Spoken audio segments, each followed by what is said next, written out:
எண் 3 சாய்ஸ்ரீ தியா எஸ், 4ஆம் வகுப்பு A4 பிரிவு.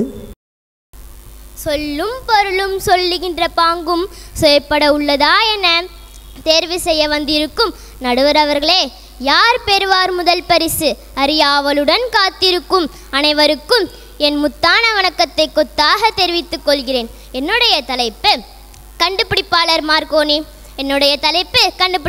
மார்க்கோனி. வானொலியுடன் கூடிய செல்பேசிகளுக்கு இன்று சாதாரணமாக நம்முடைய புழக்கத்தில் உள்ளனர். வானொலியுடன் இயங்கும் கார்களிலும் நாம் பார்த்து வருகிறோம். வானொலியை உருவாக்கிய மார்க்கோனிக்கு இத்தாலி 1874ஆம் ஆண்டில் இத்தாலியில் தந்தை குசப்பி மார்க்கோனிக்கு 2வது மகனாக பிறந்தார். பள்ளி சென்றிராத அவர் வீட்டிலேயே இயற்பியல் கணிதம் கற்றார். இளம் வயது முதலே மின்சாரத்தை பற்றி அறிந்து கொள்வதில் ஆர்வம் காட்டினார். நம் உலகை சுற்றி மிகாந்த அலைகளோ இயற்கையாகவே நிறைய உள்ளனர்.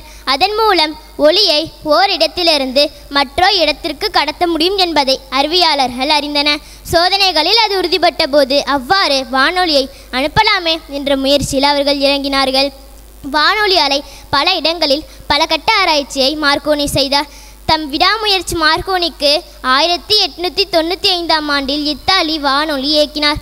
கனடாவிலிருந்து கம்பியெல்லாம் தொடர்பை பெற்றது. இத்தாலிக்கு பிற நாட்டில் பெயர் கிடைக்கவில்லை. மார்க்கோனி அவர்களுக்கு வானொலி புகழ் போக போக பரவ ஆரம்பித்தது. திரைப்படம் உலகப்புகழ் என்பது குறிக்கப்பட்டது. என் முறையை நான் முடித்துக்கொள்கிறேன். நன்றி, வணக்கம்.